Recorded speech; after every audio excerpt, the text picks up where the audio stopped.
5 คน5 คนโอ้ชื่อจังใดแน่น้องๆเพิ่นนี่ยานอมอนอมต่อเด้ผู้ที่2เขียน้อยน้อยนอมน้อยจอยจอยอาจารย์มันต้องมีอาเลยอันนี้ก็อาจารย์อีกผู้นึงเด้ผู้นึงกันฮักฮักเนาะยังบ่เบิดยังบ่เบิดบ่นี่นั่งคุยกันกับแม่นั่น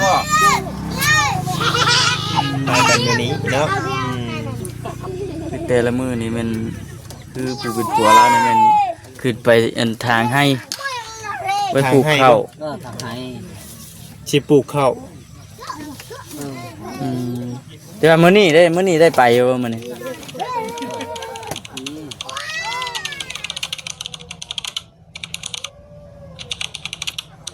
พี่น้องเนาะเปิดคลิปเปิดภาพมาทักทายสบายดีเด้อพี่น้องเด้อเนาะเพียงหมดยิ่งเด้อเนาะพี่น้องเด้อเนาะครับสบายดีFCทุกท่านคือกันเนาะสบายดีของน้ำเดี๋ยวนี้เนาะต้องหาแนมเลยต้องหาแนมทีแรกพี่น้องเด้อขออนุญาตเป็นวันเราบอกงานเป็นว่ายังก็พี่น้องมีในเรือหาแนมหาดูแม่เลยว่าโอ้ยแย่ว่าข้างในมิ้นให้ดมหาป๊อบดิสุดยอดเนาะเอาบ่เสียไปเฮ็ดนะ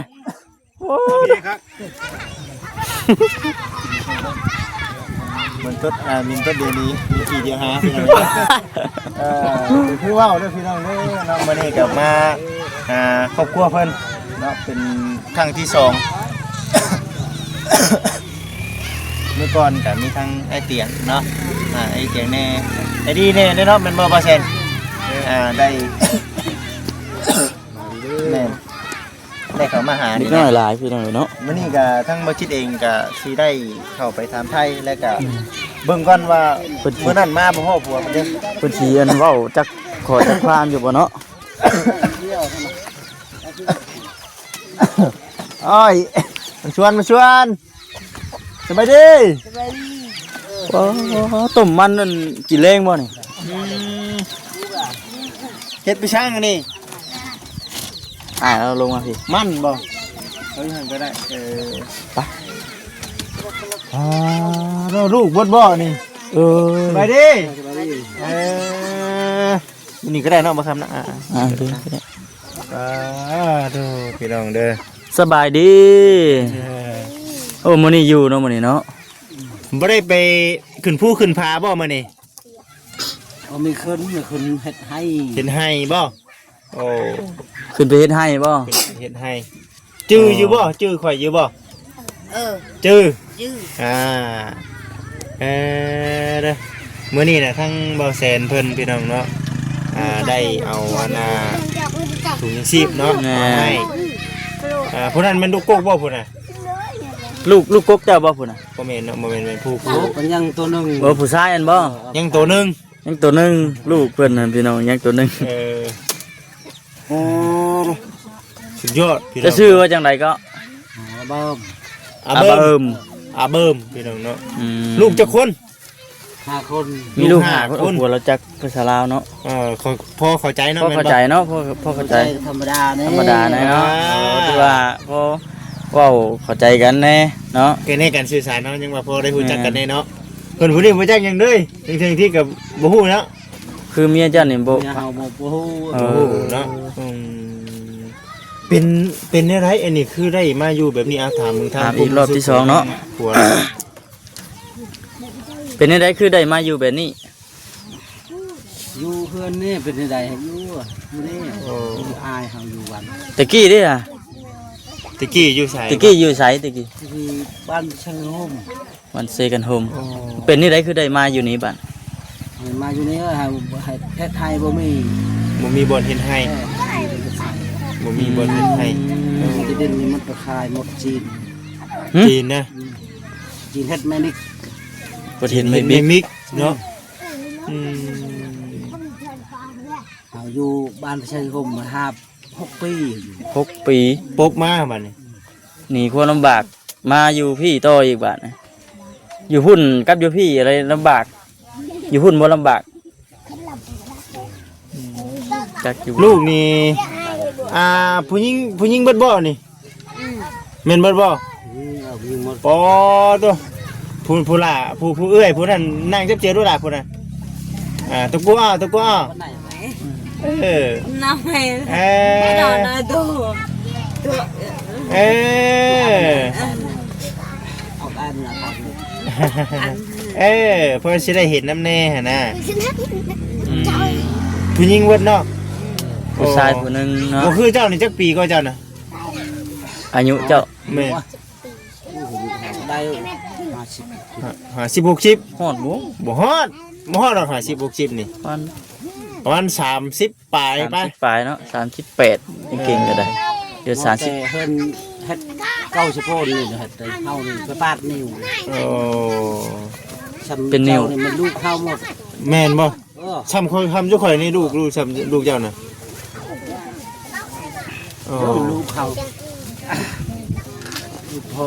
บ้านเขาอยู่บ้านที่ผมลูกพ่อกล้วยใหญ่ช้ำเฮานี่เด้อ ลูกเห็นไหม ลูกกับเมียผู้นี้บ่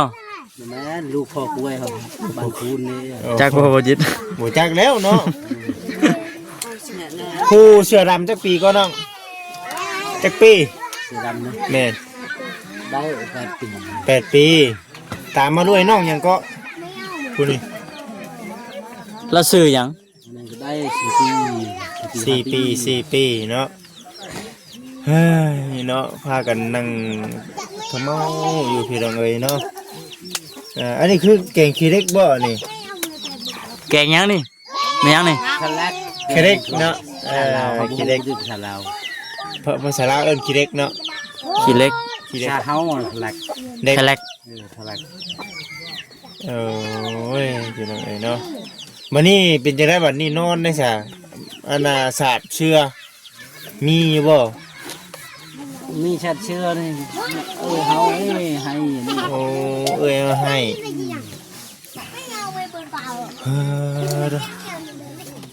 อันนี้คือเพิ่นอันนั้นนะพี่น้องเอ้ยเนาะเพิ่นอันนี้น่ะเอาอันนี้เนาะแม่นบ่เอาพยางมุงตะกี้นี่เป็นได้นี่บ่ตะกี้ นี่ตะกี้ ขังแบบนี้คือกันบัดฝนตกมันสิบ่ฮัวบ่แถวนี้ ฝนตกนี่หมด อืม ฝนตกหัวบ่ นี่แล้วบ้านเฮาเชื่อนี่ของอาช่างเพบัตรช่างให้เฮา อาซัง ขอน้ำเขา เออ อ๋อขอน้ำเขาเจ้าเขาเจ้าเอาให้อืมเป็นไม้กระพากเลยพี่น้องเนาะ พากระจากไม่กระพากเนาะเป็นไงโง่แต่ยามผลเท่านั้น ลูกหาคนพากันอยู่แบบนี้เนาะมาเวียดเอ้ยเนาะแม่ดีนะ เรียนเสยลายอยู่เนาะ ใช่ไร ยังบ่ได้เบิด นี่ ยังบ่เบิดบ่ นี่นั่งคุยๆกันกับแม่นั่น บ่ มากันอยู่นี้เนาะ แต่ละมื้อนี่มันคือผู้เป็นผัวเรานี่มันขึ้นไปอันทางให้ไว้ปลูกข้าว ทางให้ สิปลูกข้าว อืมแต่ว่ามื้อนี้ได้ไปอยู่บ่มื้อนี้ อันนี้ ลูกละลายคนเนาะพี่น้องเอ้ยยอดได้คือว่าไปแบบนี้และผู้เป็นอะไรเนาะพี่น้องเนาะมาเบิ่งอันนี้คือจะเป็นมันบ่เอามาพี่เป็นบ่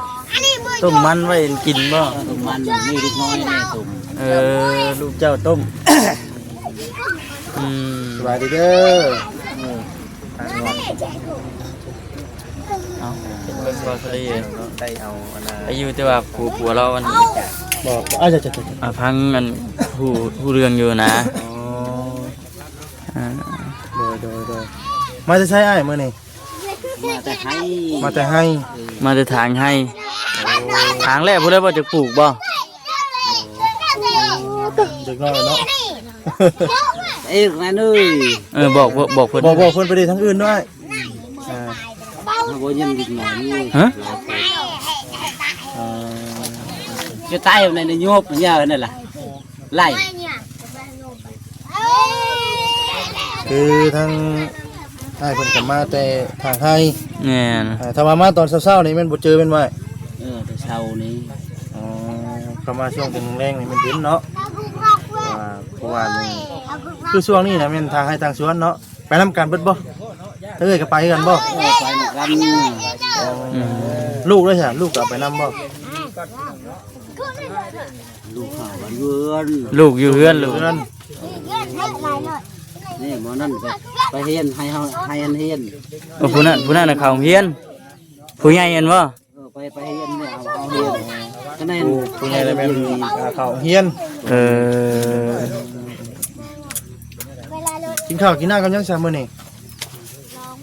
กินข้าวกับหยังจะโดยกับหยัง จะโดยกันยัง จาเรียกพี่ เยอะป่านนี้บ่คำพังบ่จักหยังเลย จาแกงขี้เล็ก จากแกกิเล็กอุจจาระเล็ก เออแม่นๆมีหยังแค่อันนี้ไอ้สมพักบ่ฮะ ผักสลัด ผักสลัดเฮ็ดหยังกินอันนี้น่ะ ผักสลัดตาเดือโจลปนายอย่างกลางตาเดือ โลกพักนะ แม่น ยำพักต้มพักยกพักนะพี่น้องเลยจักที่ว่าน้องพี่น้องเลยวันนี้ก็มาอัปเดตน้องพี่น้องหลังจากที่ได้เข้ามาโดนเติบพี่น้องเลยเป็นนิดเนาะ มายากนะอาจสิยากนะพี่น้องเอ้ยเนาะการเว้าการหยังนี่แหละสื่อสารกันบางทีบางคำก็ได้บ่จัก ก็ ข้าวผู้เนาะ ใช่ไหมพี่ ต้องผมหน่อย เนี่ยฉันเสีย เสร็จหมดเลยเนาะ ผู้หญิงบ่ได้นี่ ลูกสาววัดว่า ไปไหน ข้างรับได้หมดอ่ะนี่เนาะ จบโจ้อยู่ อันนี้ยังใช้ได้อยู่บ่ตัวนี้น่ะ นี่ชากนี่หมอไข่ โอ้ยังฉากได้อยู่บ่ ได้เนี่ย เออกลางค่ำกลางคืนก็พอได้แต่ใส่อันตัวนี้เลยเนาะ ใช้ตัวนี้ เออ แพ้ตัวนี้ก็แล้ว เห็นว่าตัวนี้เพนี่แม่นเรียบร้อยเอาไป แต่ว่า ตัวนึงนี่ก็ตายหมด อันนี้ก็เสียแล้วตัวนี้เนาะ โซลาเซล เสีย ล์ แล้วแม่นโซลาร์เซลล์เพิ่นเด้โอ้โคมได้ไฟฉายได้ไฟฉายบ่มีบ่ โอ้บ่มีนี่แพ้หมดน้อยชากนี่โอ้ย อืม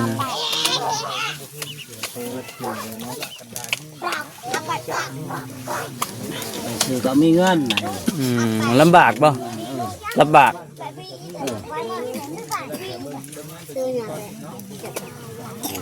ใช่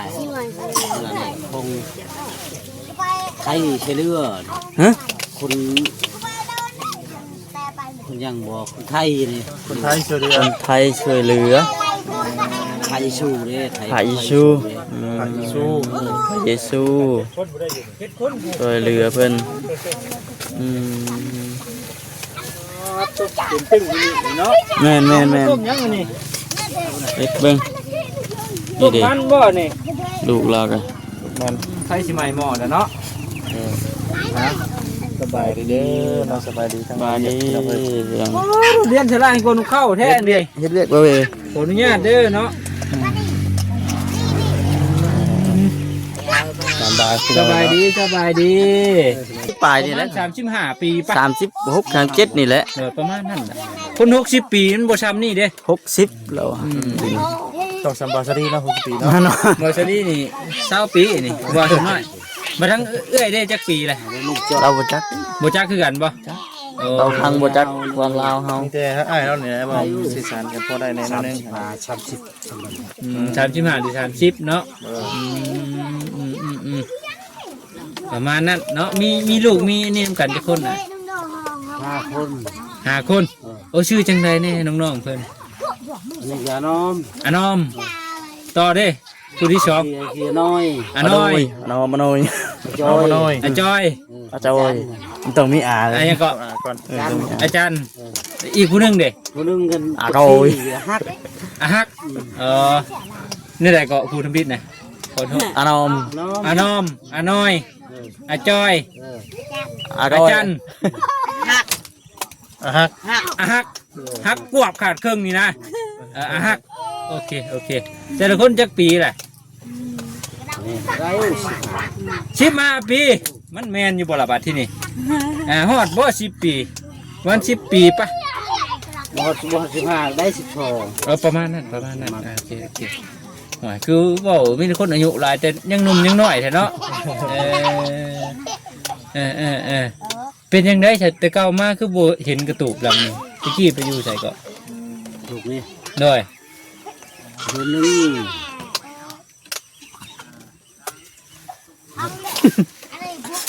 เดือนนึงเหรอ ตะกี้เจ้าอยู่ใส่ อยู่บ้านกูน บันกูนไกลป่ะจ้ะไม่ไกลป่ะ ไกล 30 30 ถือว่าไกลเนาะเป็นยังไงอยู่พุ่น อยู่นี่เดือนนี่ อยู่พุ่นนะอยู่บอลเจ้าอยู่ตะกี้เป็นยังไง เป็นเฮาบ่มีอยู่หั่น อยู่พุ่นมัน ยายอยู่นี่ก็ มัน ยายบ่มีหั่น อยู่พุ่นน่ะลำบากมานี่ก็ลำบากคือเก่า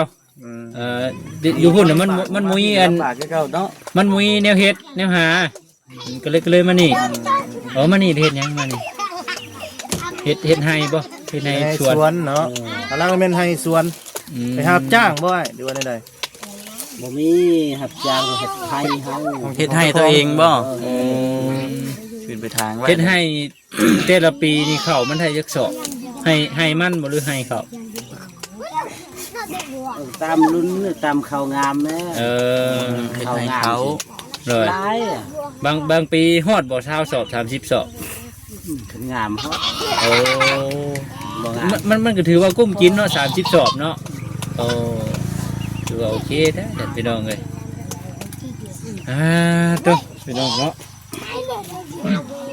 บ่ต้มมันเราสิแห้งแล้วเนาะ แม่นนะ ต้มมันไว้ ตรงมันต้นมันด่าง มันด่างโอ้ไปหามาอยู่ใช้มันด่าง อันนี้เด็กน้อยนี่ไปหาได้หาอยู่ หาหัวผู้นี่โอ้บ่ได้พากันไปหายิงนกยิงหนูบ่ มันมีปืนนะ บ่มีปืนหวยเพิ่นจับได้ จับเอ้ยจับแล้วกัน ใส่กลับเอามีอยู่บ่หนูแถวนี้มีบ่ มี บ่มีอยู่พี่มีหยังแน่หลายอยู่พี่ บ้านเฮาอยู่บ้านใส่ห่มเหมือนลาย หนูหันได้โอ้ก็ฮอกเด้ก็ฮอกเป็นกวางเป็นฟ้านมีอยู่บ่